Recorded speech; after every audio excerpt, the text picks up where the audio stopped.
few words, and it was with great sadness that I heard the news regarding Sharon Ward, who passed away yesterday following a very short period of illness. Sharon was a valuable team member with the Intensive Housing Management Service and worked for the council for just over 20 years. Sharon was well respected by both her colleagues and the tenants she worked with, and was dedicated to her work and supporting others. My thoughts are with Sharon's family at this difficult time, and I'm sure that my fellow cabinet members will join me in expressing deepest condolences to Sharon's 2 children, wider family, friends and colleagues, just with a few moments of silence. Thank you.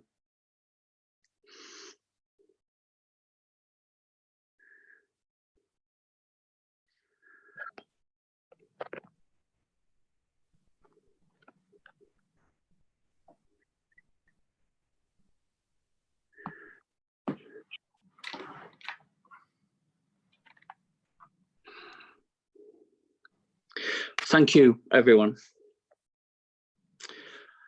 For the purpose of the record of attendance, I can confirm that the following members are present and participating in this remote meeting. Councillor Lee Higgins, Councillor Ronnie de Burl, Councillor Alison Freer-Jones, and I'm just checking to see if Alan is with us. I know Alan is obviously been delayed. Alan's on the it seems to be signed in, but on the attendee list, not on the panelists. I haven't got any councillors watching by my participants. Can you report any at all? I've got 4 attendees here. I can't get that at all. Okay. Are they councillors?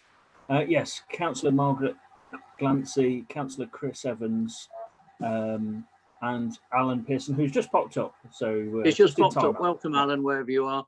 Yeah, thank you. So, Councillor Alan Pearson as well. Any member participating by remote link who declares an interest in any item of business in terms which requires them to leave the room must ensure that they cannot be seen or heard during the agenda item. This shall be confirmed by Democratic Services. This member of staff will thereafter confirm to the remote member when they may rejoin the meeting. Should any aspect of the conference link fail during this meeting, I will call a short adjournment of up to 5 minutes to determine whether the link can quickly be re-established. If the link cannot be re-established, the meeting shall be adjourned to a later date. In the event of a link failure for individual members, the remote members will be deemed to have left the meeting at the point of failure of the equipment. And if the link cannot be established before the end of the meeting, then the presumption will be that the meeting should continue to deal with the item, providing the meeting remains quorate. Should the meeting no longer be quorate, the meeting shall be adjourned and any remaining items of business will be deferred. If the individual member link is successfully re-established, then the remote members will be deemed to have returned at the point of re-establishment. I would ask members to indicate their wish to speak by raising their hand using the raise hand tool on Zoom. I will then invite each member in turn to make their contribution to the debate. Before proceeding to the vote, I will ensure that all members and officers have no further comments by confirming with the technical host of the webinar that no hands are raised. I will ask each member to indicate whether they are voting for, against, or abstaining. This will be recorded by Democratic Services officer who will confirm the outcome of the vote.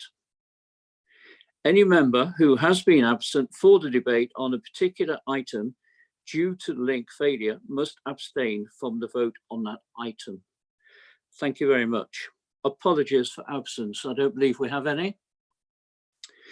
Minutes. To confirm the minutes of the Cabinet meeting held on the 12th of February, I move those minutes. I look for a seconder. Councillor Higgins?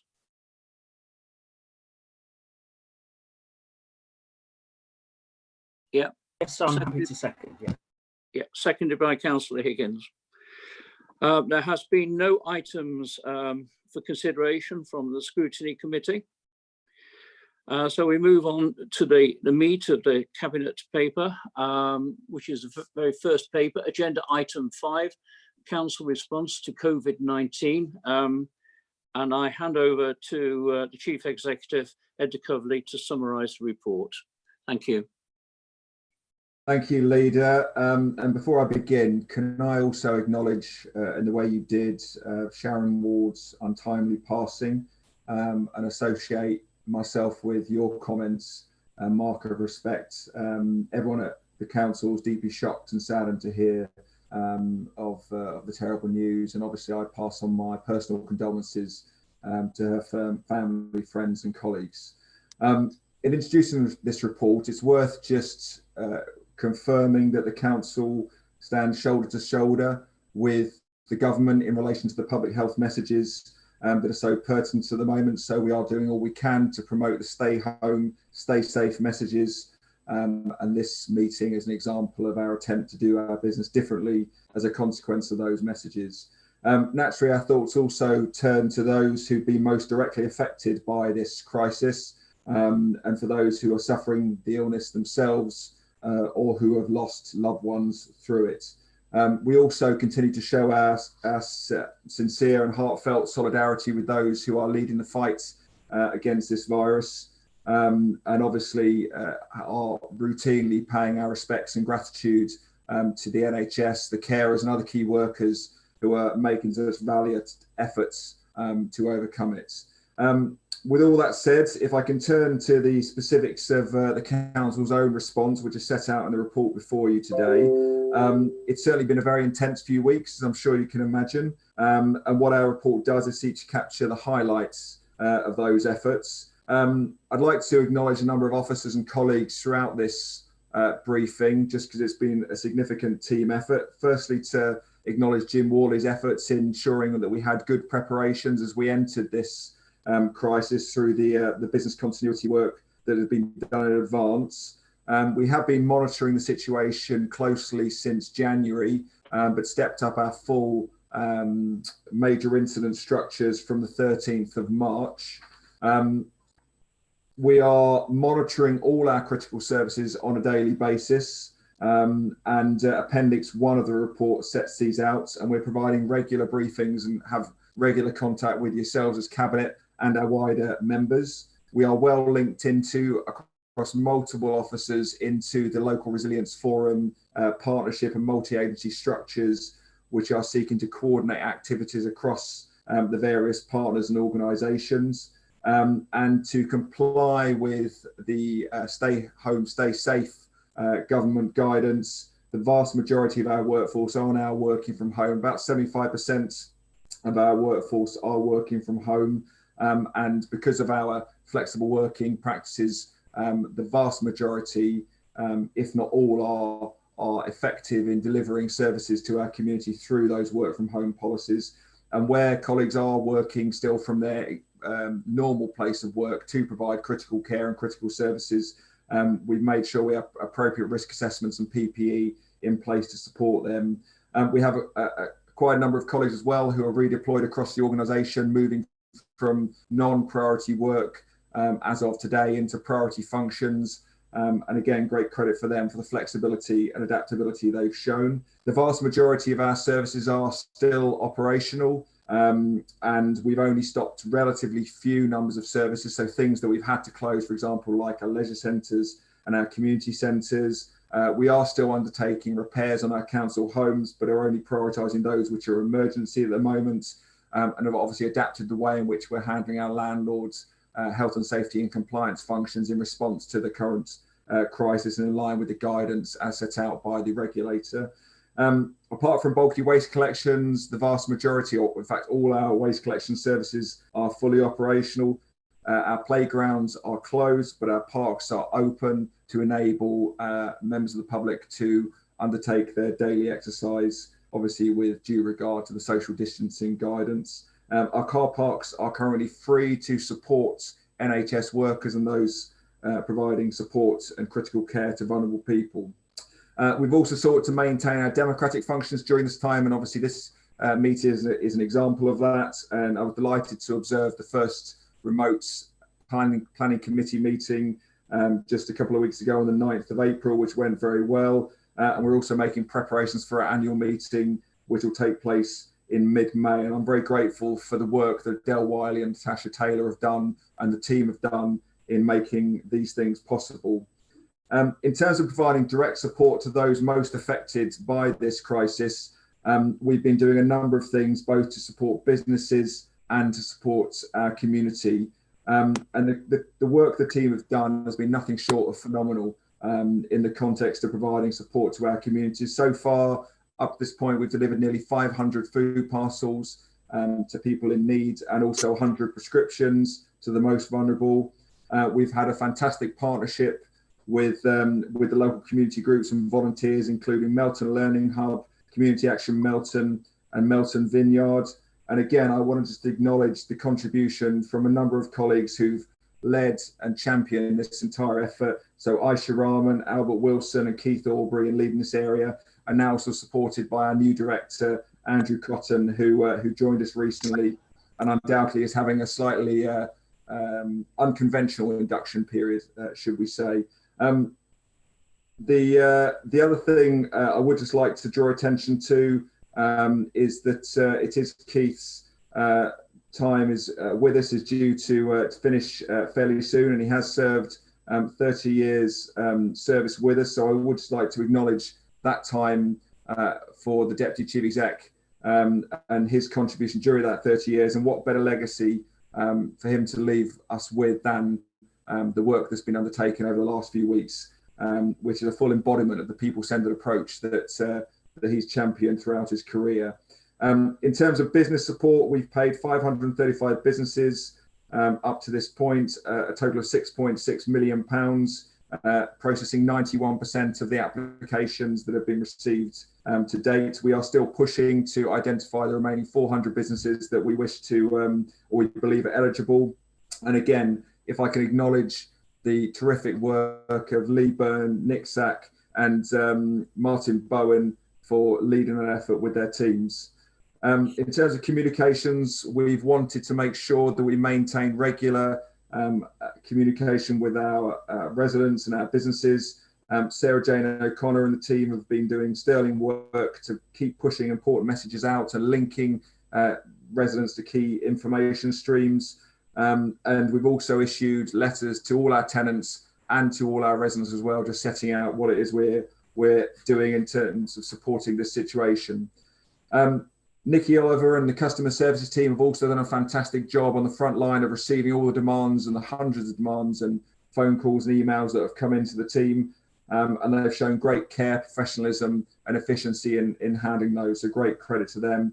And our finance colleagues, Dawn Garton and Dave Scott and their team have done a great job in marshalling the council's resources through this time and making the case to government very forcibly at times and quite appropriately to make sure they do follow through on their commitment to support local government and to support councils in leading the response locally, which is very much the ethos that we have adopted. And finally, just to summarise as well, that we are obviously, whilst focused very much on the response phase now, we also have a mind and an eye on recovery to make sure that we support the local area as much as we possibly can when we come out of this situation, so that we can recover the economy and make sure that the communities and our business in the best place possible. And Pranali Parikh, our director, is doing some excellent work in starting that process for us. So there are many people who've played a massive role in this work, Leader, and I've highlighted a number of them, and I'm sure there are others who are equally deserving, but I just wanted to say and extend my thanks to colleagues for all their hard work and commitment during this time. Thank you. Okay, thanks, Ed. You've summarised very, very well. I will say a few things, but first of all, I'm that confident in such a good report, I'll move the recommendation immediately, but I will say a few words as well. I'm going to talk about Team Melton because That's what it's been. Team Melton Borough Council, I should say. Unbelievably fantastic. I told a number of people I must be the proudest leader in the whole country of any council, because I just cannot. It's just tremendous how the council has responded to the present emergency. It doesn't seem too long ago that everyone was saying Happy New Year and all the best for 2020. And then, you know, at that point, the crisis in Wuhan was sort of a minor point on the news, but within 2 or 3 weeks, it had escalated, of course, by the end of January to something that somehow we knew was going to come, but I still put to the back of my mind. Then all of a sudden, there it was in Melton Mowbray, and I have a friend in Asserby who sadly went down with it about 3 weeks ago. Fortunately, he came out of it after 11 days in intensive care in Nottingham. But the reality of it is in Melton Mowbray. Melton Borough Council's always had a good name, an excellent name for looking after people, and that's what we've done. Effectively, it has become, quite rightly, the priority overnight. COVID-19, Melton Mowbray was number one to us. I just can't thank the officers sufficiently for all the work they've done and all the team involved. When I think people were concerned a few weeks ago, certainly in my own village, I've been personally in lockdown now for 5 weeks. I haven't got beyond Nether Broughton other than 2 times when I went to Sainsbury's and never got out of the car even then.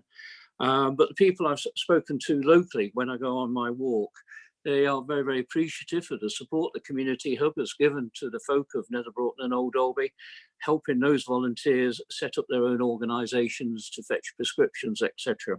I've heard from people in Melton who had groceries delivered, and again, they're more than thankful.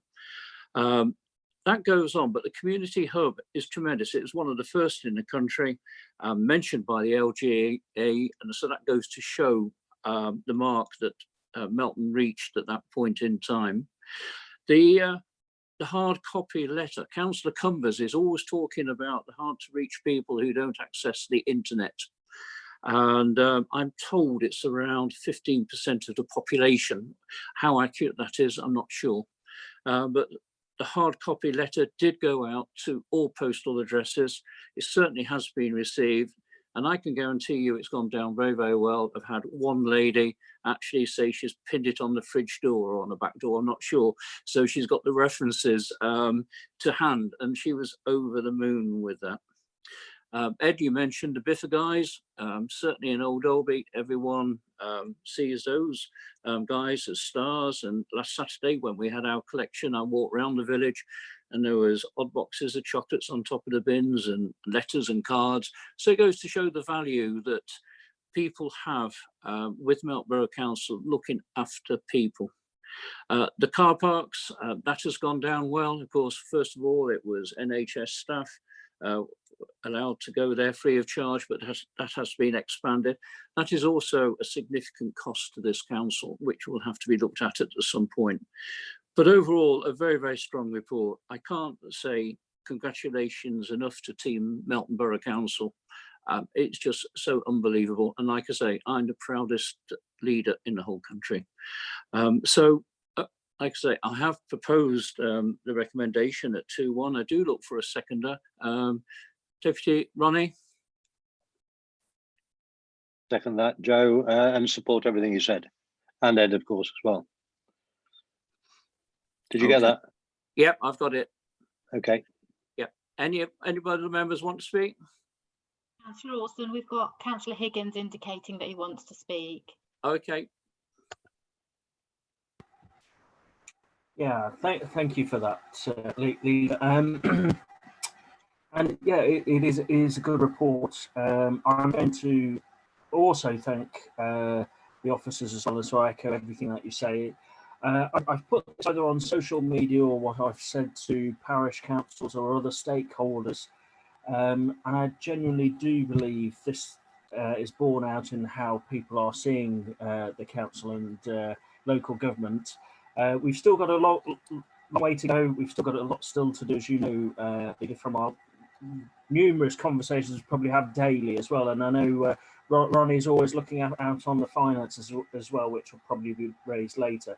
But I've always used the title as well, is we are genuinely the fourth emergency service for a lot of the people that are out there. And as you know, the NBC in Melton was featured on by the BBC, with yourself being interviewed by I think Tony Rowe, which I thought how officers and all throughout the organisation, and it showed all the different aspects of what the officers and that whole culture that not only members like to project in the council, but the officers who embrace that as well, and it projects right the way through.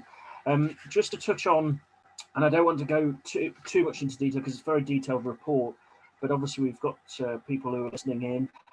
From my portfolio, obviously, I'm looking at from the business hub. Obviously, there's a lot of funding that's gone out to businesses. There are businesses, as you know, that because it's the criteria is set by government, some businesses aren't eligible for those grants, and they are very much making the case for that, which we're doing on behalf of those businesses, representing to the government and our MP Alicia Kearns on there.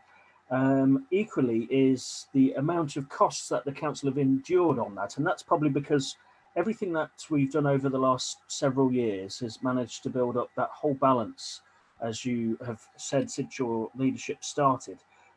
We've been running as a business, and we've had those funds where we have been able to enact this huge response. But the cost to the council is fairly considerable, which I'm sure that will be borne out a lot later. And I know you're having lots of conversations with the Secretary of State on that, but the £23,000 that we got as the council from the first tranche of funding equates to just 45 pence per man, woman and child that we have in the borough. But the amount of service provision that NBC in particular are doing is far greater than that. And I'll just end on this part. A lot of other councils, and I think you rightly said you're the proudest leader in the country, and I think it's borne out because we've trusted people out there, we've trusted communities, and we've kept places like the parks open. And that you said Team NBC and Team Melton, and it really has borne through. And my last mark of thanks would be to Councillor Rob Binloss, who every time I see in the town is carrying hundredweights of boxes of bacon for those food parcels you talked about. So well done to all. Okay, I have Alison Freer-Jones waiting to speak. Alison? Natasha, can you see me? Because I've been waving as well. Can you see me, Natasha? Yeah, Councillor Pearce, and I think Councillor Orson will come to you after Councillor Freer-Jones. Thank you, Leader. I just want to, I'm really pleased to echo all the statements that everyone said so far, all the positive statements, and I'm really happy to support this report that Ed's put forward. I'm sure there's still people out there that need help and support, but I was so impressed how quickly we set up our community hubs and our business hubs. I think we were one of the first, and I think I said right from the beginning how impressive it was that we got behind them and set them up really quickly, and still encourage anyone, if people are listening or need support, to get in touch with those hubs. And well done to everyone in Melton Borough Council, and especially all those members of the community that have come forward and put themselves forward to help all those vulnerable people or people in lockdown that can't get out. So for me, that's just amazing, and I'm happy to support the report. Thank you. Okay, Alan, do you want to say a word?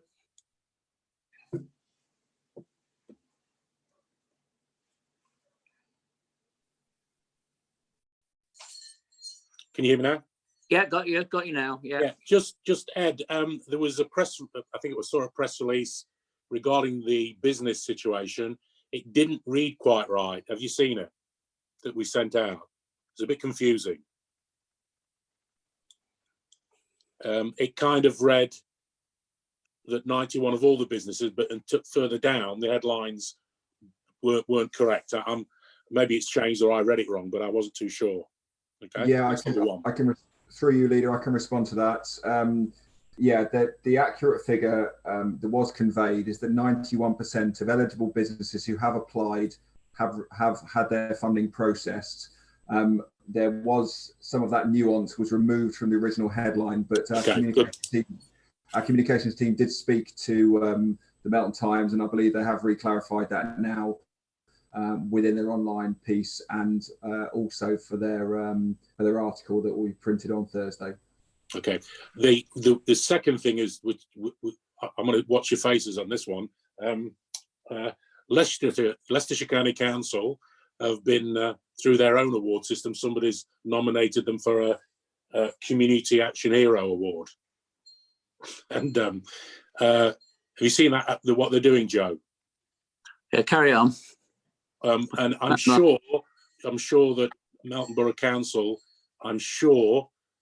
will be getting some people within Melton rewriting to LCC nominating Melton Borough Council for the Hero Award as well. I just thought I'd let you know. Okay, thanks for that. Before we go to the vote, I'd just like to talk about two things. That is, Deputy Leader did talk about the costs of, we've received 23,000, and I think Councillor Higgins indicated that works out to about 45 pence per resident. If you think about it, that hardly covers the postage of that hard copy letter that we sent out, when you think of the actual cost of the postage and the work behind the letter itself. As I understand it, our costs are running at 600 to 800,000 pounds at this moment in time. That is slightly scary, but what matters to me at this moment in time is people come first, and the Secretary of State did certainly make many positive and promises to us on the costs. I do have to mention our MP Alicia Kearns, because as Ed knows very well, I think it was 2 nights ago now, she and Ed and myself, to a slightly lesser extent, were constantly emailing each other because she was going to write a letter to the Secretary of State saying how much it was costing the district councils. She indicated she had the support of several backbenchers. I think she saw Robert Jenrick yesterday, and obviously we await for the outcome of the LGA discussions with the government on how the next £1.6 million is going to be divvied up. It was said, as Alan knows, at county yesterday, the county council are not expecting 15 million this time. They do expect more cash to go to what they call the lower tiers and unitaries. That's how they put it. But that's where we are. So great report. Well done, Team Melton. And like I say, you made me the proudest leader in the whole country. So thank you for that. So we move to the vote. We do have myself as recommending, and Ronnie has seconded. So I look to you guys to put up your hands, all those in favour. We have Councillor Higgins, yes. Councillor Ronnie, yes. We haven't got Councillor Addison. Can you raise your hand? Councillor Fraser I can see her raising her hand. Oh, okay. Yeah. Do you have any problems, Alan? Alan's raising his hand. Is it? It's not showing on mine at all. Okay. And I rate, and obviously I vote. Does that, Natasha, have you got everyone who's recorded as a yes vote? Yes, that's unanimous. Okay, thank you very much for that. Right, we'll move on. Unfortunately, my screen's gone blank. Your we paper move leader, on. that's fine. We're moving on to the next item on the agenda, which is the Melton Sustainable Neighbourhood Master Plan. And I hand over to Jim Worley, the Assistant Director for Planning and Delivery, to summarise the report that you have in front of you. Okay, thank you, Leader. Can I just check everyone can hear me? Yep. Thank you. Yep.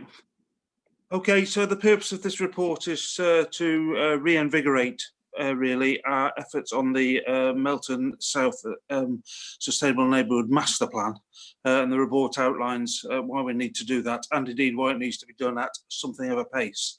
So if we can just talk through the report and probably pick up the recommendations on the way, because the report really provides a background to them. So first, a little bit of background. I think everyone present will know that the need and desire for a master plan came from the local plan adopted in November 2018, and we immediately embarked on producing a master plan for this neighbourhood, and indeed its twin on the other side of town, Melton North as we call it, and that proceeded fairly well until, loosely speaking, this time last year, when it rather got bogged down in a sea of uncertainty, ironically enough, including whether or not the HIF bid was going to be successful, because the HIF bid is so consequential to the content of the master plan and the inputs that go into it. So focusing on the HIF bid, that's come full circle now, and again, I think everyone present knows that the County Council has been successful in making that application for funding, but it comes with a very demanding timetable, a set of conditions, a demanding timetable. And I think in the report we've used the word a fresh imperative to get this master plan finished, because that timetable demands that the master plan is done by the end of June. And when I say done, I think we mean signed, sealed and delivered, way beyond any embryonic stage or any work in progress. So we are setting ourselves the target of achieving that date.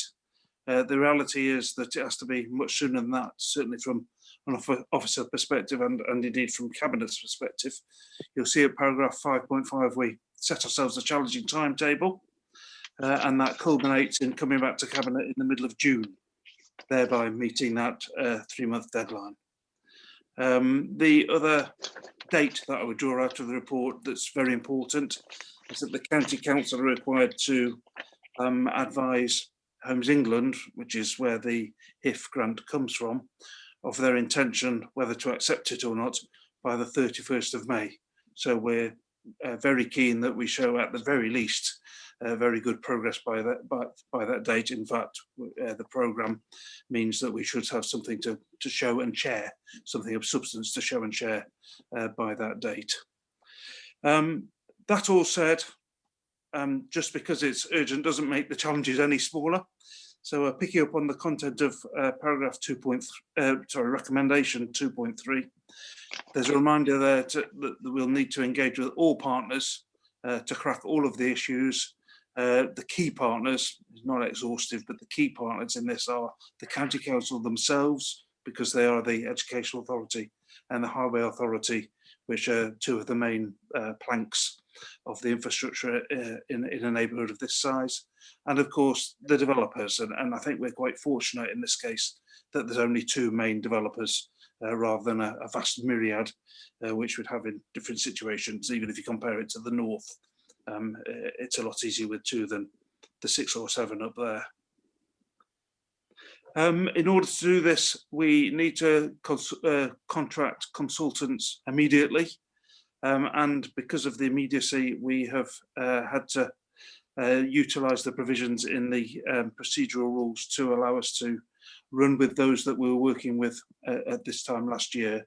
The reason for that is procurement of someone fresh, get them up to speed and familiar. The rest of it would lose valuable time. And in these circumstances, those regulations allow us to use the people that we already have on board. And that's the essence of recommendation 2.4, to note that we've done that in order to maintain momentum. And then finally at 2.5, delegation to Pranali, my director, to be able to deviate slightly from the timetable or the specific terms if, as we proceed, there appears a need to make some flexibility in order to stay on track and meet these demanding timetables. I think that's all I need to say. Naturally happy to answer any questions. Okay, thanks for that, Jim. Fairly comprehensive summary of where we are with the sustainable on south of Melton. Some people get confused with what a master plan actually means. Is not so much on the councillors, I hope, but certainly residents I speak to, and a master plan effectively will say what the numbers of the houses are, where they're going to go, where's the school going to go, where's the open places to go, how many affordable homes, etc. It all sounds, obvious stuff, but it has to be, and it is really important as well, because you'll find that out in a few moments when I come to it. The county council, obviously, they made an application for HIF, been awarded £15 million and in a position of accepting it. But on the 24th of March, following the success of that bid, they held back, and because they wanted Melton Borough Council to agree to effectively LCC taking over the project and running the show. I declined that invitation because I think it's important that Melton Borough Council, we are the local planning authority. We do know how many affordable homes we need. We do know where we believe the best place that the school should go. We do believe we know where the best place for the road should go. So I think it is important that we run that, and that's what we're going to do. But we did offer the county council the joint approach of shared governance and a shared delivery team, and we did that by letter. And unfortunately, although I have had a very short conversation with the leader of the county council on it, we still haven't actually had a reply to that. So effectively, as it says in the report, Melton Borough Council will effectively proceed unilaterally, which is quite the best way, because we are the local planning authority. We will engage with all stakeholders, and it's important as well that the stakeholders engage with us. But Melton Borough Council at the end of it, and I will quote a little bit from the report here, but Melton Borough Council will determine the appropriate balance of competing priorities and facilitate adoption within the requested time. Jim's already mentioned the time schedule. It is tight. I have had many conversations with the chief executive on this, and obviously we have one huge, I won't say competing because it's still absolute priority, which is COVID-19, absolute top priority. But very close to that has to come the MMDR, because the reason, we want to get that £15 million, it does mean that road can be built with the north and the east. May I make it clear to everyone that the north and east part of the MMDR is going to go ahead. But if we can pull in the southern at the same time, it will mean lower costs. And effectively, I also think it would mean better than piecemeal, but we will get a better road. For those concerned that if it does go down, Councillor Higgins, my deputy leader, and I often have a conversation, and we talk about Plan A and Plan B, and having the southern distributor road through the HIF bid is Plan B. Plan A is in the local plan, which has been approved by an inspector some months ago, 15 months ago, whenever it was now. And that is, it will be totally funded out of developers.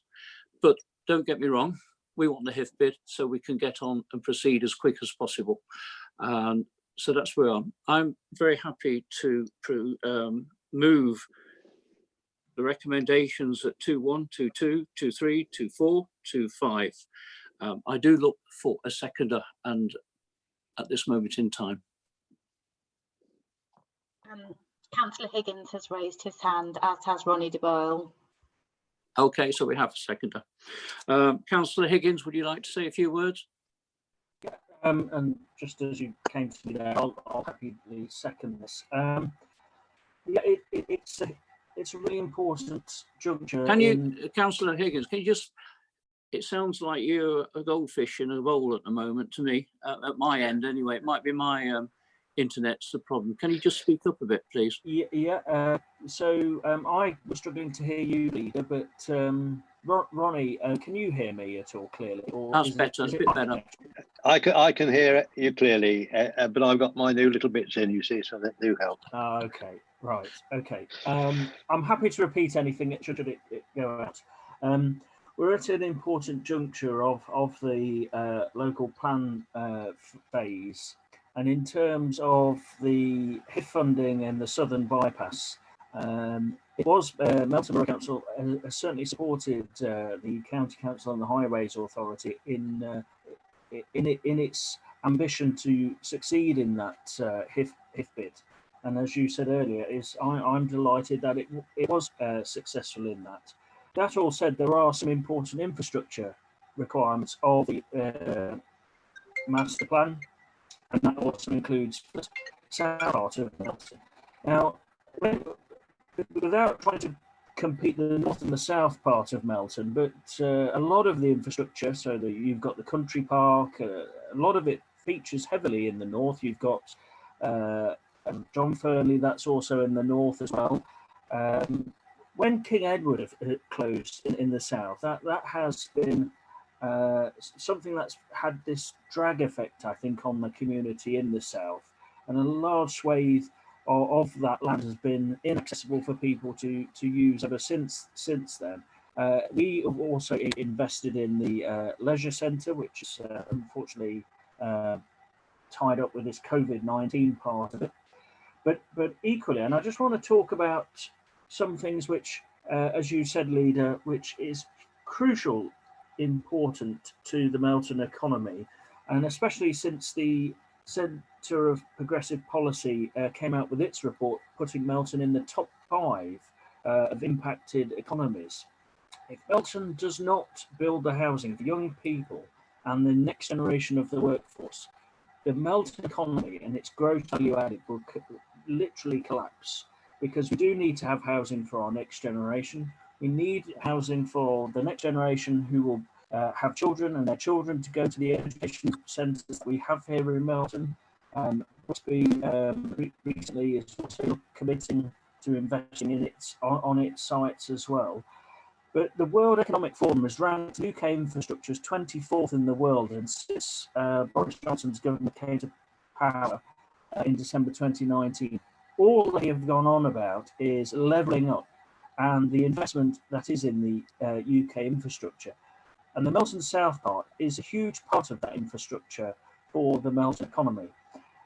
In advanced economies, regional infrastructure is funded mainly by municipalities that invest directly into that, not this way where we get funding from central government or taxation.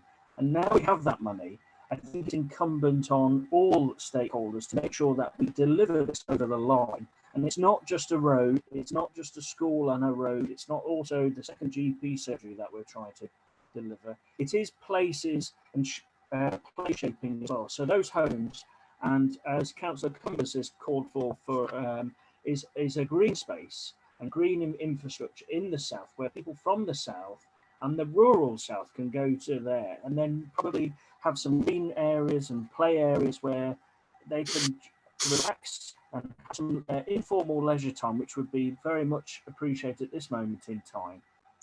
I also just like to raise this at the planning committee, and as Mr. Waller said before, but the updated national planning policy framework it states this: under no circumstances will the price paid for land be relevant justification for failing to accord relevant policies in the plan, which is our local plan. And that in terms is obviously we need to reinvest very much more for our affordable housing, and that isn't meaning we have to sacrifice affordable housing. Otherwise, this whole master plan will fall down. And I'll just end on this point, Leader, that any investment and any upfront investment in infrastructure and housing would mean the value of unearned uplift would accrue to landowners, which obviously there are various stakeholders who own land in and around Melton, but also for other asset-owning entities. And that includes homeowners and people who also live in our borough as well. So if we get this package all together, it will help drive the Melton economy, which is going to be severely impacted by this COVID-19. And so for me, it's got to be delivered, and we've got to ensure that all stakeholders are firmly together on this. That is not at the price of affordable housing and the younger generation. Okay, thank you, Deputy Leader. I have Councillor Freya Jones with a hand up.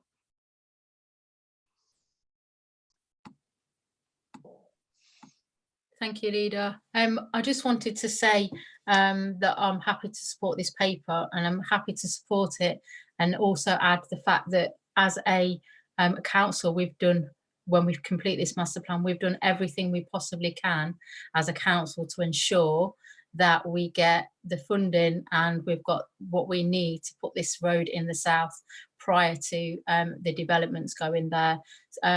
When I've held resident meetings in the past and attended meetings in the south of Melton, the residents have been emphatic in their opinion that we need the road first, that it doesn't make sense to try and build a few houses, then try and do the road with developer contributions. So I know for a fact that the residents in this area will absolutely be behind us and support us, but I just wanted to make the point that we would have done everything we need to do as a council to ensure that that goes ahead. If I could just ask one question to Jim, how confident are you? Are you very confident or not that you have what you need? And if there's any other additional things you need to ensure that you complete stage 3 by the 31st of May.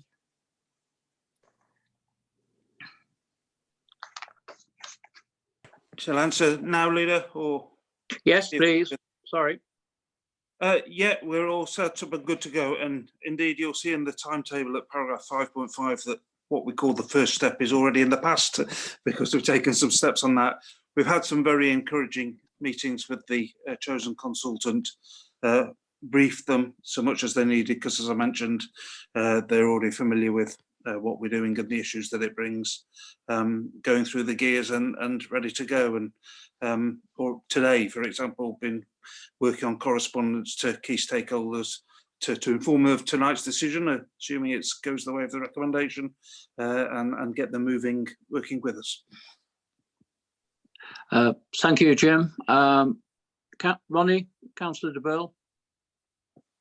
Leader, I'm not quite as close to all this as my colleagues are, Lee and Alison particularly, but I'm part of it, and I just feel very strongly that the aspirations of the residents of Melton were very clearly flagged up in the MLP. Jim and his team have worked tirelessly to keep all this together, and the county are very well aware of all this. I think that the county, or the county's gerrymandering and coal post changing activity in what appears to be nothing more than an attempt to frustrate the aspirations of the people of Melton and the surrounding countryside are reprehensible in the extreme. I give my full support to this proposal on the paper. Thank you. Thank you very much, Councillor Bill. Councillor Pearson, you got anything to say?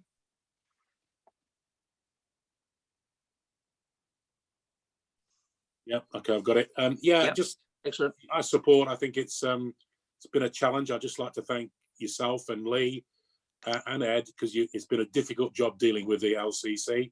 I get it the other end when I go down there in a different way, but I think it's been hard to manage. I just think the master plan is crucial. What I will say though, it doesn't matter how many houses we have, it doesn't matter how many roads we have, we've got to get this business right. This business is crucial. I think Lee did mention we're in the bottom 5, was it, Lee? Or we're at risk. This is why we've got to look after at risk, yeah. And you know, it's a great place to be, Melton, but we've just got to look at that. We've got to really challenge the type of work and increase the earnings. We've got to bring the science in. That's for the future. That's where we've really got to get the grips off to keep people here and bring people in with better earnings. But you know, as far as everything else, you know, I support it, and it's been a challenge. Well done. Yeah. Okay. Thank you, members. Just a couple of things to say. Councillor de Bill, I'm a bit surprised to hear you say you've been slightly apart from it. You are the lead member for finance, and we've got to find £6 million to help fund the road. And you have to remember, we aren't the highway authority, but we are going to chip in £6 million from your department. So please remember that. I'm aware of that, Leader. It is just that I know that Lee and Alison are very close to very close to this in terms of regeneration of the town bottom line, and that is what I referred to. Yeah. And another person, I do have to say thanks yet again to our MP, Alicia Kearns. Her energy levels are absolutely tremendous, that young lady's are. She's following this one, really is following it. She's asked for update meetings every fortnight with Ed and myself. I think the first one is on May the 1st. She really has been talking with LCC as well, and we are where we are largely due to Alicia, so we will pass on our thanks to her. Now, when I went to the vote last time, we did it by raising of hands, but I think it's easier if I just go around each member to see if they're in favour. We do have 2, 1, 2, 2, 2, 3, 2, 4, 2, 5 moved by myself and seconded by the Deputy Leader, Councillor Higgins, but I will still go round for yes or no from the members. Councillor Higgins.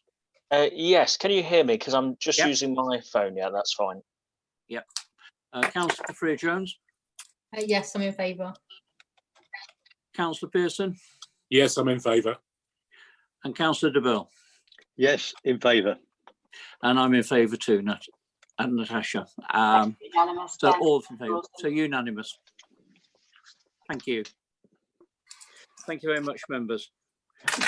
Right, we move on to the next paper. Acceptance of the business rate pool. That's going to be introduced by Panali Parikh, Director for Growth and Regeneration, for members of the public. Panali's, well, I suppose she's just relatively new, but she joined us as it seems a long time ago, but maybe to some members of the public who are watching might not know her face. But so Panali will introduce this, and Councillor Higgins, portfolio holder for Growth and Prosperity, will move the recommendation and introduce the report. So Panali. Thank you, Chair. Can you hear me? Yep, thank you. Yes, thank you. Chair, this report is a very positive step forward for delivering the key priorities and the key strategic regeneration projects from our corporate plan. The reason for this report is that last summer, about August-September time, there was a call for bids and a competitive process from Leicester and Leicestershire Enterprise Partnership on behalf of all district authorities who are administering the business rate pool funding. And we, as Melton Borough Council, put forward a few projects as part of that competitive process. And I'm very pleased to inform members that we have been successful in receiving funding for 3 major regeneration projects. First of them being the Food Enterprise Centre. Now, as members are aware, Melton recognizes itself as rural capital for food, and even strategic growth plan identifies Melton as a key centre for regeneration and growth, as well as agri-food processing and food and drink businesses. Now, Food Enterprise Centre will be a key element in taking Melton's recognition as rural capital for food forward.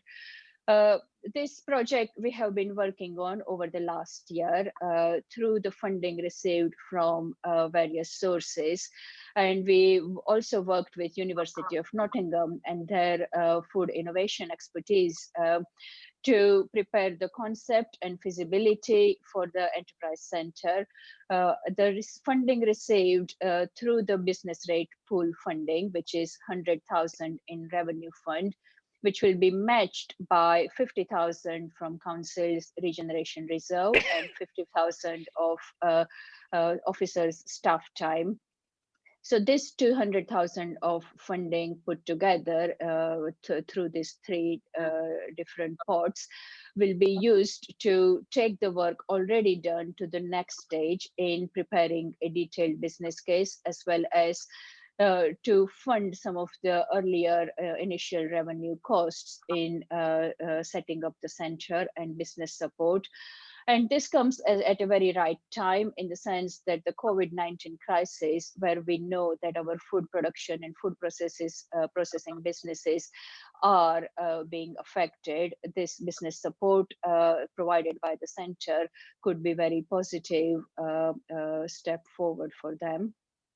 The second project we have been successful in receiving funding for is 500,000 of capital funding from the business rate pool towards development of council-owned sites. Now, again, over the last year, council has spent over £75,000 in preparing master plans and development proposals for a range of council-owned sites, with a view to create jobs, homes, and provision of community facilities. So the money being received from BRP fund will be matched by 375,000 of council's capital reserves, plus 50,000 of staff time, and 75,000 which has already been spent will be considered as a match as well. And again, this funding will be used to take these sites forward to the next stage in preparing all the information and studies to apply for planning applications when the time is right. And the third project we have been successful in receiving funding for is the Melton Health and Leisure Park. This is the project which has been a long-standing ambition for the council in creating an enhanced leisure provision within Melton area. We have been doing a lot of work in the background, and reports were considered at the Cabinet and previously placed committee in 2018. We also commissioned consultants to prepare master plans for the sites, which are the leisure provision is currently on 2 sites, and looking at how best we can fund this this ambition. Because the previous reports did conclude that it wasn't possible for a council to unilaterally fund this kind of large-scale ambition. Now that is while still ongoing. The 100,000 being received in terms of revenue funding from BRP will help develop, firm up the council's proposal and prepare a detailed business case, which will in turn inform the next level of funding, the £2 million of capital funding, which we will be submitting further detailed bids for next year. But it is it is offered to the council on a conditional offer.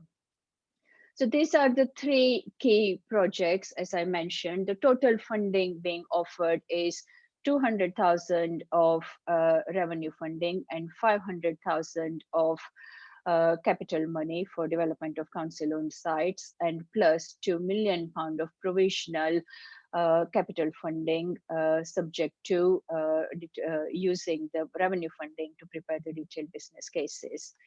And just in summary, the Chair, this use of this funding will provide benefits of creating new jobs, new homes, as well as the community facilities, and very importantly, the health and leisure provision within the area.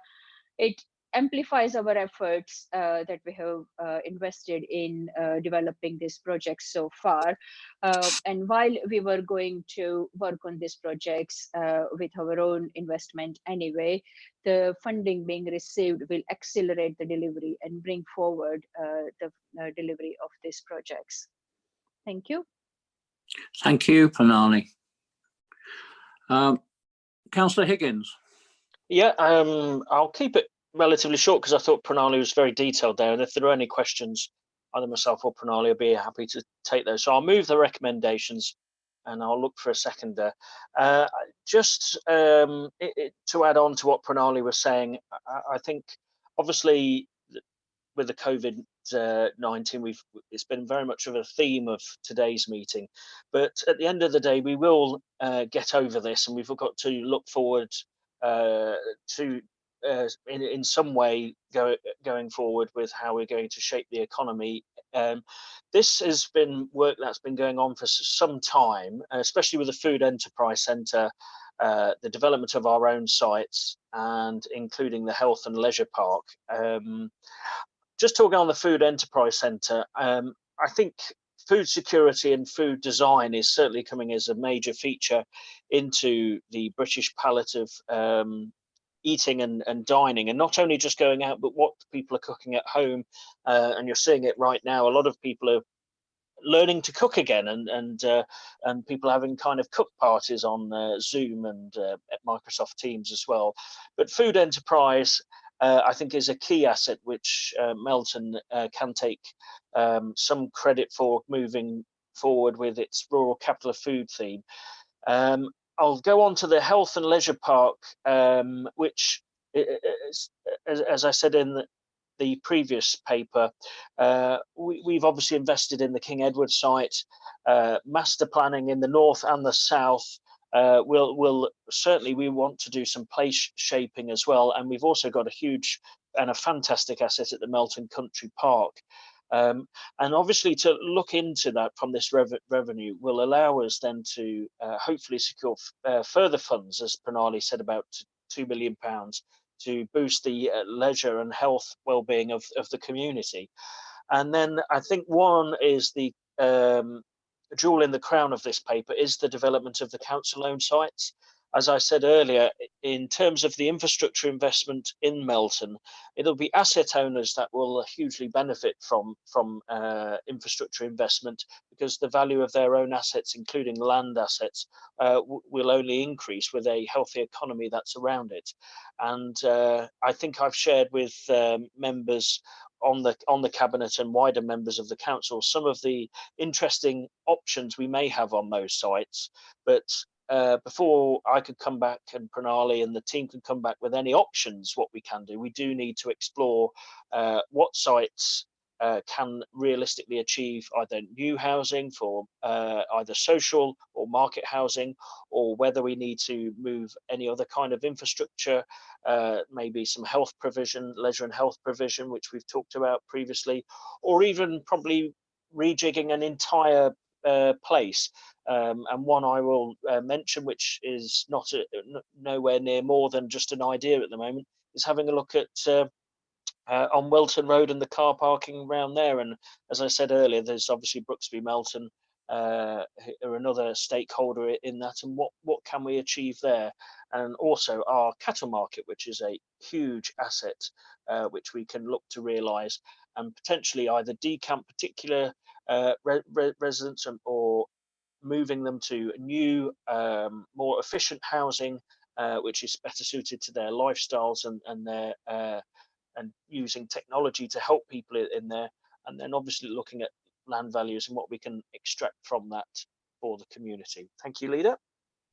Thank you, Councillor Higgins. I look for a second. I think it's natural to you, Ronnie, to second this one. Oh, Alan's put his hand up. That's because of the health paper, I suspect. Yeah, I do have my hand up, Leader. So do you want to speak then, Ronnie? Yes, please, if I may. Are we clear to go? Okay. Yeah, clear. Yes, Chairman, like my colleagues, I applaud and totally support any scheme designed to regenerate a town. Regeneration is a key element in our corporate strategy, as we all know, and one which would fill the aspirational needs of the community. I can remember more than many what the town was like in the 90s, 1950s and 60s, especially on market days when farm workers were given time off to come to market. In those days, Melton was a thriving, bustling hub. Of course, we can not turn the clock back. There's no way that's going to happen. However, like my colleagues and many members of the community, I'm resolved to support any properly researched initiative based on a sound business case to move it in that direction again. Some months ago, I attended a presentation by our Director for Growth and Regeneration, Pranali, and came away quite enthused by the scope and potential of the project being put together. It was very wide-ranging, and I was surprised at the breadth of that project. But that was, of course, some time ago. The world's now a very different place, one filled with danger, to individuals, the likelihood of world recession, and what that could mean to our local economy. So it's imperative that we keep our eye on the ball every step of the way with anything that we're doing. Chairman, the report before us is a comprehensive and well-crafted report, and it's an overview of a funding opportunity which will help us to fulfill our obligations and our pledges to the community. It identifies the opportunities and highlights the risks, of which I believe there are many, some which we probably haven't even seen yet. However, I'm assured that there are sufficient safeguards built into the proposals before us to make it tenable. A faint heart never won the day, I think. So to summarise, Food Enterprise Centre and provision for Melton Borough Health and Leisure Park, we're looking for approval. 2.2, the development of council-owned sites, again for approval. I think provided we gain a satisfactory assurance that momentum with the business case is maintained, and perhaps Pranali could put a time frame to that. It's probably going to be difficult, but she might be able to, and commit to regular updates to the monthly meetings. What do you say, Pranali? Are you still there? Pranali? Thank you, Chair. Yes, of course, Chair, this recommendation as 2.2 reads currently is that any approval or drawdown of funding is subject to preparation of detailed business cases, which will have to be approved by the cabinet because they will all be key decisions. In terms of assurance on timescales, yes, we are working on it. The first deadline we are trying to meet is the lab submission on the 1st of May. And following that, we can commit to provide very regular quarterly updates to the cabinet on the progress of the report, and that will allow us to bring forward those business cases on those timescales on quarterly reporting. Thank you, Pranali. Do you want to come back on that, Ronnie? Thank Pranali for that, but the reassurance, it's good to hear. As far as 2.3, which is a conditional offer, and 2.4, which is delegation of authority to Pranali to appoint consultants, I fully support all of that. So on the basis of the reassurance from Pranali relating to what I was talking about, I'm very, very happy to support 2.1, 2.3, 2 and 2.4. I think that covers it, doesn't it? And I'd recommend it to my colleagues that they also support them. Thank you. Thank you. Alan, I know Alison's got a hand up. Do you want to say anything, Alan? Because you're seconded. Let me just hold it. I don't know what's happened there. Can you hear me? Yeah, I've got you. You're seconded, yeah? Yeah, seconded. No, everything that's been discussed is crucial. Regeneration. It's good that now Pranali get hold of something that she is brilliant at, because I know she was brilliant at stuff before, but we're getting into that. It is crucial, and particularly excited. Potentially, we've talked for a number of months in regard to some of the areas with housing and business and etc. that we can regenerate, and I think we need to be on top of it. But it's very exciting times, and I totally support it. And I know it's going to be an exciting, challenging few years, but I know we'll get there. Thank you. I have Alison's hand up, and also Councillor de Burles again. Thank you, Leader. I'd just like to say thank you very much to Pranali. I had a very detailed discussion with her this afternoon. She afforded me quite a bit of time to go through the report in a lot of detail.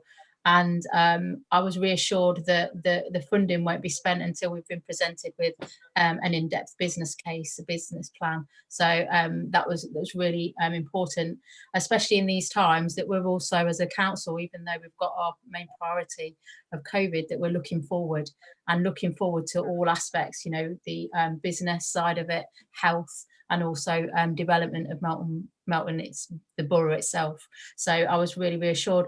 I have sort of like two questions, and they're mainly finance questions, not really questions to Pranali, but I just wanted to seek reassurance from Dawn that she was completely happy with this report and the financial aspects, and also is there a threshold for capital receipt reserves? Because obviously the report lists that if the business case was to go forward and we were to use that pot of funding, it would have an effect on the capital reserve. So I wanted to ask if there's a specific threshold for that. Thank you. Dawn? Yeah, okay. So I think as Ronnie's probably already outlined, it is about the business case. So at the moment, we're setting aside that 500,000, sorry, the 375 with the match funding, a total of 500,000. So we're setting that aside from capital receipts. We'll have the business case, and that will give us a much better idea where that money is going to be spent, alongside the let money of the 500,000 as well. And I think that's the stopgap really to take stock of the whole project and have a look at that. With regard to the capital receipts, yes, it is a concern that that does take it down to only 200,000, and that's what the report's kind of flagging up really, that based on that capital strategy, which is very modest in terms of future anticipated spend, because we need stock condition surveys, etc. doing. But the point is that doing this project will release assets for sale, which should generate more capital receipts. So it's a long-term project that we need to get this going. Otherwise, we're sitting on assets that we're not using and are not bearing fruit at the moment. So I think there's two sides to that really, that it will release that money for future schemes. Are you happy at that, Alison? Does that answer your concerns? Yes, thank you, it does. So I'm happy to support it. Yeah. Ronnie, I think you want to come back. It's been covered off now, Joe, actually. Sorry, Leader. But I know there is a concern about the level of our reserves dropping, but this is a moving game. And the thing is that as it moves forward, so it should regenerate and recuperate itself, hopefully. And that was one of the reasons I asked for regular updates from Pranali, so we can keep our finger on the pulse of what's going on as a cabinet, basically. But otherwise, thank you. Yes, I support it.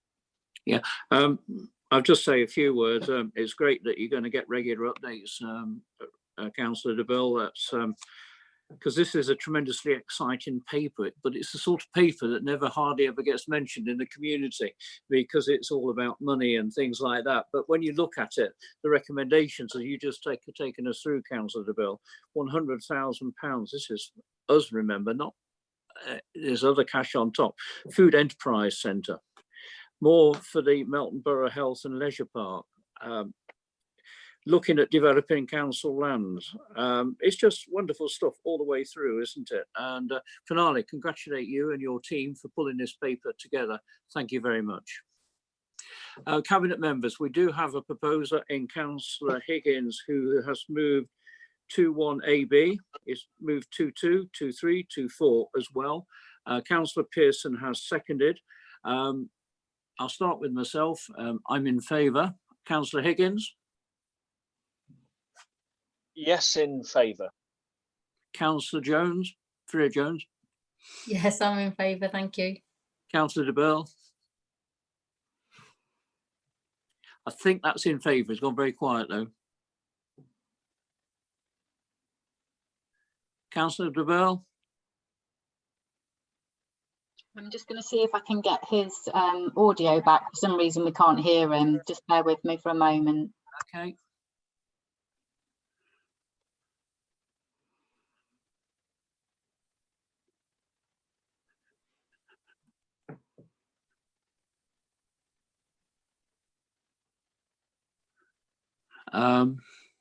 Okay, so we can't hear Councillor de Bill, but perhaps he can just raise his hand to indicate if he's in favour. If you could raise your hand, Ronnie. I haven't got that. Has he? Have you done it, Ronnie?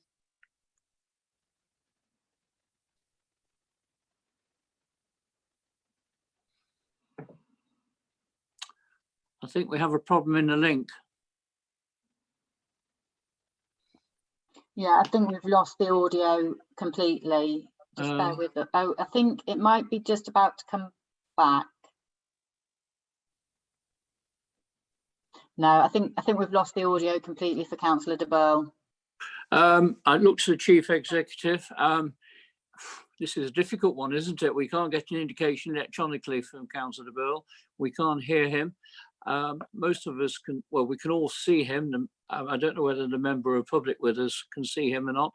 If I was to ask Councillor de Burgh, Chief Executive, is he in favour? Please nod yes. If not, please nod no. Would that be satisfactory? I think, Leader, if he's able to indicate to us in non-verbal means that he supports it, I think that will be fine. I think possibly the challenge at the moment is he may not be able to hear us at this point. He clearly was able to follow the most of the debate, so may well be in a position to contribute, but I'm not convinced he can hear us at the moment. Can he hear at all, Ronnie? No, he can't hear, can he? No, he can't hear. No, I think Councillor de Burgh has completely lost all audio, so I don't believe he can hear at the meeting at this point. Okay. But he lost it at the point, so he heard all of the debate. He lost his audio at the point that you went to the vote. He's on the phone to you, Natasha. Yeah. I suspect. I'm talking to him now. Sorry, Natasha. I'm talking to him. Could you put your thumb up that you agree with the paper? Yeah, put your thumb up. Do it now. No, I can't. Back to your face. Okay, the thumbs up. He agrees with the paper. Up. Yeah, good. Yeah, we couldn't. Yeah, he's thumbed up. I've called him. It's sorted. Okay. I think Councillor Pearson. There for a minute, mate. Gaping, but it was quite fun. Councillor Pearson, can I just ask you to ask Councillor de Burgh to log out and log back in?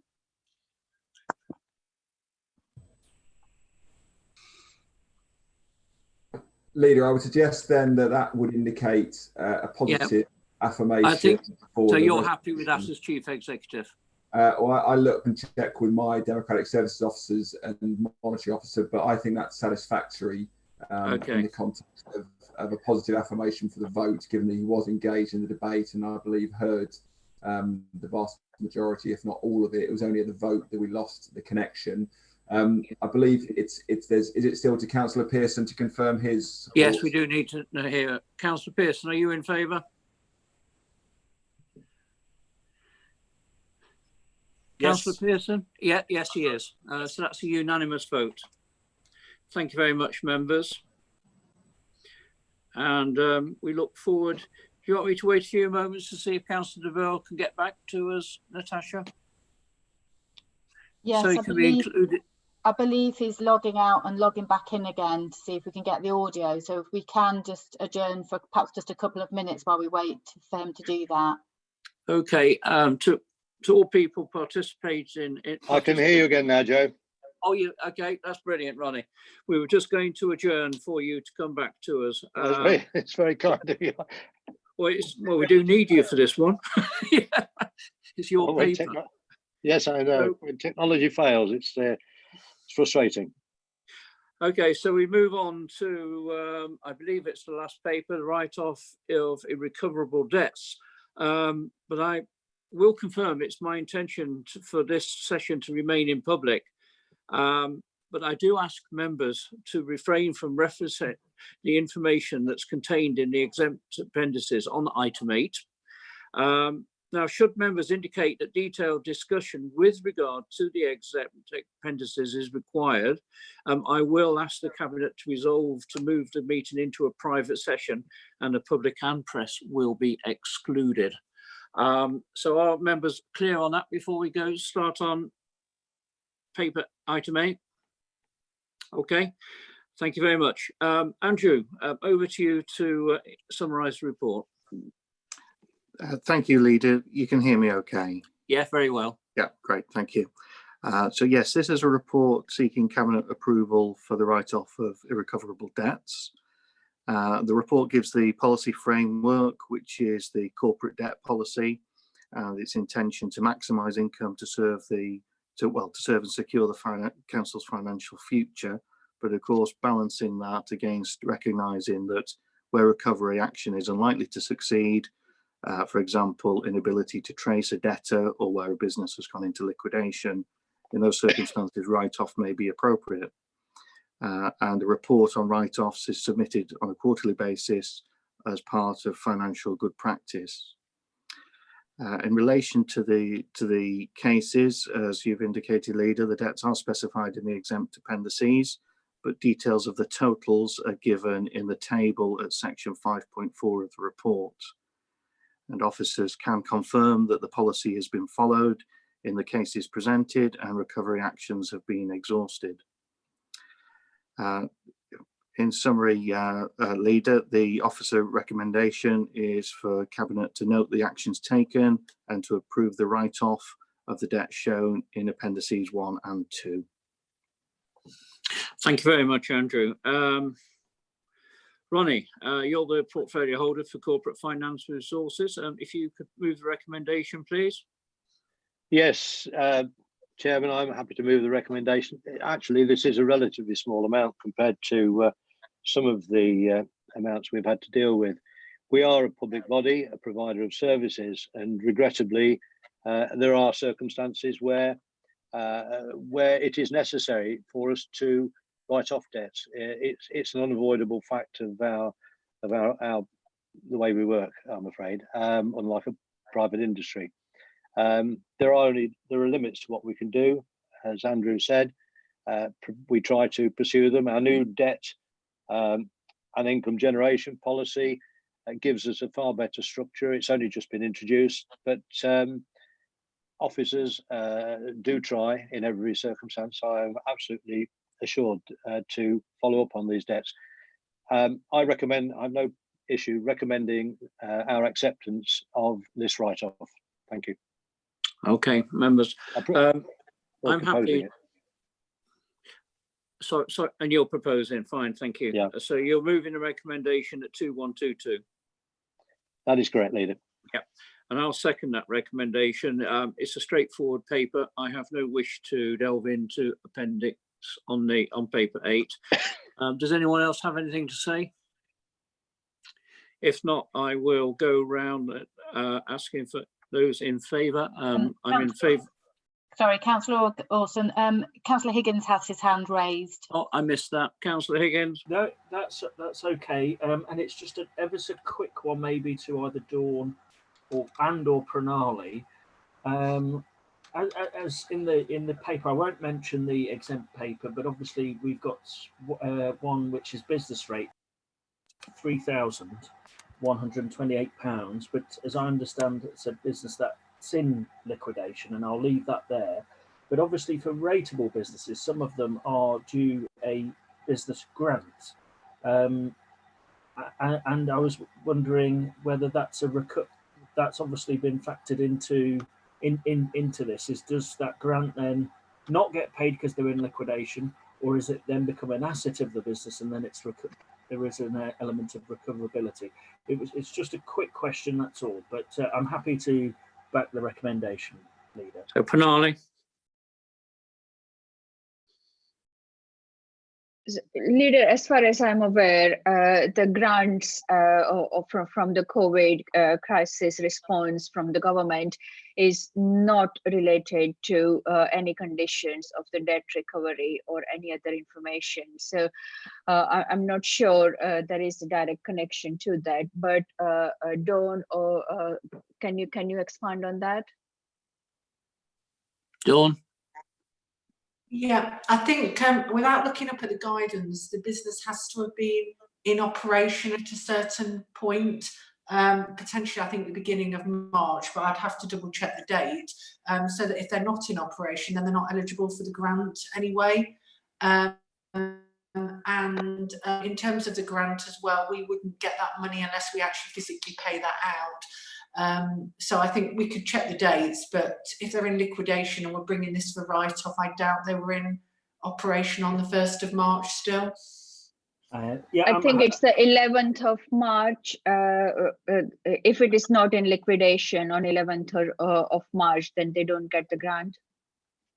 I'm happy with those answers, Leader, and just on that as well is, yeah. obviously on that, in terms of anything, anything we do write off, if it does come back that we can recover it, then obviously you can get an income from bad debt recovery, but we're just transferring it off the balance sheet. Okay, thank you very much, Lee. Councillor Orson, Andrew Cotton is indicating that he wants to contribute. If you wanted to invite Andrew. him. Thank you, Leader. It's actually been covered by Dawn and Pranali. It was just the timing of the liquidation, really. It wouldn't impact on this case at all. Okay. I also have Nick Sachs hand up and Ronnie DeBill. So take Ronnie DeBill first. Thank you, Leader. I was only going to reaffirm what officers have said, Dawn and Pranali, that there was a cut-off date. If the business wasn't in business on that date, they don't qualify, as my understanding of it. Anyway, thank you. Okay, Nick. Yeah, that is correct. As Pranali said, it is the 11th of March, so they have to be operating as at of the 11th of March, otherwise they are not entitled to the grant. Okay. I don't have anyone else indicating they want to say anything. Is that correct? I think it is. If so, we'll go around for the vote. Alison? Yes, I'm in favour of the paper. Yeah, recommendations. So you're in favour. Councillor Higgins has proposed, so he must be in. No, Councillor DeBill proposed. Councillor Higgins said he's in favour already. Yep. Councillor Pearson? In favour. I'm in favour. So again, unanimous, yeah? That's correct, Leader. Okay, well, thank you very much. And thank you to our one member of the public for tuning in and watching us. But there's just one very small extra item to mention.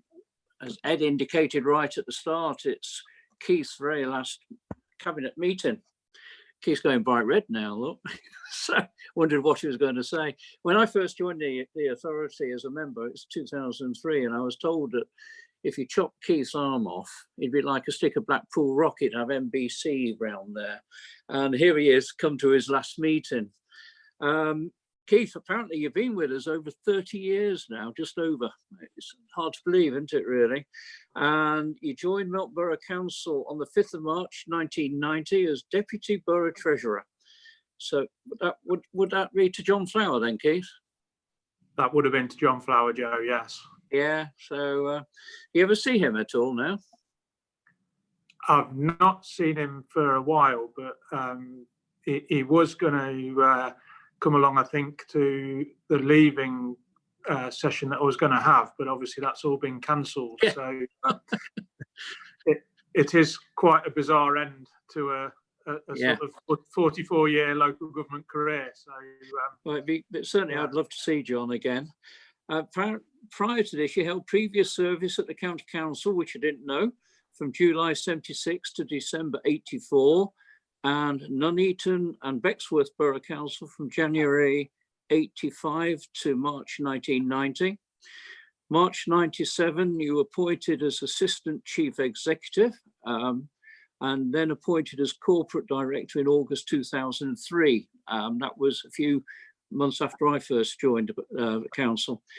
In October 2004, you were appointed as Acting Head of Paid Service prior to the appointment of the Chief Executive in December 2004. In December 2016, you were appointed Deputy Chief Executive and then further appointed Acting Head of Paid Service on the 31st of July until Ed took up the post as Chief Executive on the 28th of August 2017. And in 2017, appointed Deputy Chief Executive, Director for People and Communities. That's quite some CV, isn't it? I do understand you're moving into a consultancy role from May, and you'll be providing support for the council's coronavirus response and recovery, and leading on to partnership of ICT review work as current national circumstances allow. So it's just a massive thanks from Melton Borough Council, Keith, for all the service you've given to Melton. 30 years is a huge amount to one authority in local government terms. Just thank you and well done. We seem to have a lot of clapping nowadays. we have a clapping on Thursday night at 8 o'clock. We have Beaver Castle clapping on a Saturday night at 8 o'clock. And I'm sure we're going to be singing Happy Birthday to Captain Tom on sometime next week on his birthday. May sound silly, but let's just clap Keith for a few seconds. Well done, Keith. Yeah, there you go, even brighter red, Keith. Yeah. Well, we'll see you before you go, I hope, anyway, Keith, rather than just on a screen. Yeah. Does anybody else want to say anything?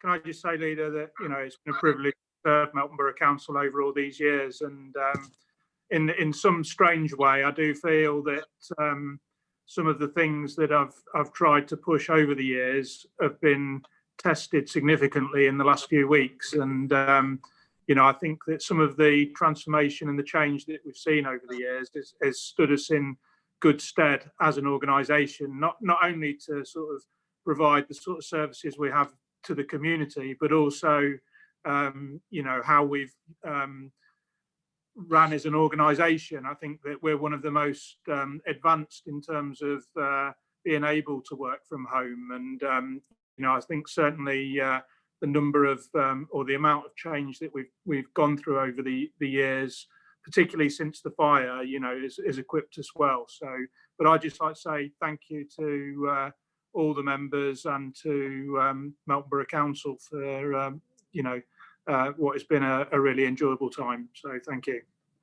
Just to finish off, Keith, I mean, if you remember the fire, I mean, for those who were involved at that time, it really was quite something. And it happened on a Friday morning, and 90% of services were back up and running on Monday morning. A lot of that was down to Keith and his progressive agenda that he had, but he's continued to move that on. And like he says, and it's genuine as well, given where we are with the coronavirus, the pandemic in the Melton Borough, effectively, I said right at the start, I'm so proud of Melton, and I am, but that is a lot down to the work that Keith's been doing over the years, and all that working at home is neither here nor there to employees of Melton Borough Council. When I look around my screen, I think you're all at home at this moment in time.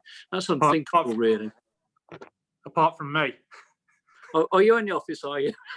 This is actually my last day in the office. So although my last day as an employee is, I think, next Thursday, I think Ed has kindly put me down as working from home all of next week. So this is my last day in the office today. So I've had to be sorting out all my lockers and everything. So yeah, but I am the only one in the office, I think.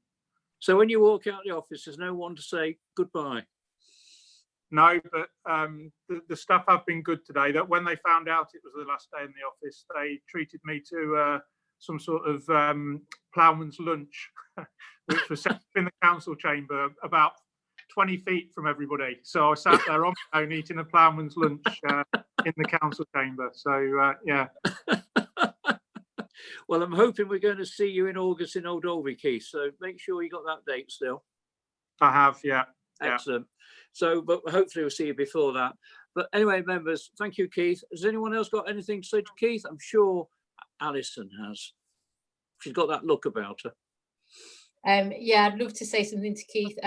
Congratulations on all your service. I've worked with you, so I've been part of the council. So I joined 13, 14 years ago, and we worked together on quite a lot of projects, especially the community stuff. I think the amount of discussions that we've had on getting involved in the community, supporting the community, and the amount of research that you've done, conferences that you've been to that talk about the best way to put services into supporting people. And I think that's probably the main thing I'll take away from our discussions is about how Melton have supported the people that live in our local neighbourhoods, in the priority neighbourhoods, and looking at us as a council, and it's a lot down to the research, I guess, and the work that you've done. So I've enjoyed working with you, Keith, and I'm sure we'll see you, but yeah, definitely you'll be missed. Thanks, Alison. Okay. Now, I don't think anybody else has put their hands up, have they, Natasha? No. No. So it just remains for me to say thank you, to Natasha and all her team for setting this up, for the officers for attending, and also the cabinet for members for attending. Also the two councillors, Margaret Glancy and Chris Evans, who have been watching us, and Mr. Bett, the member of public. Thank you very much. Okay, bye-bye.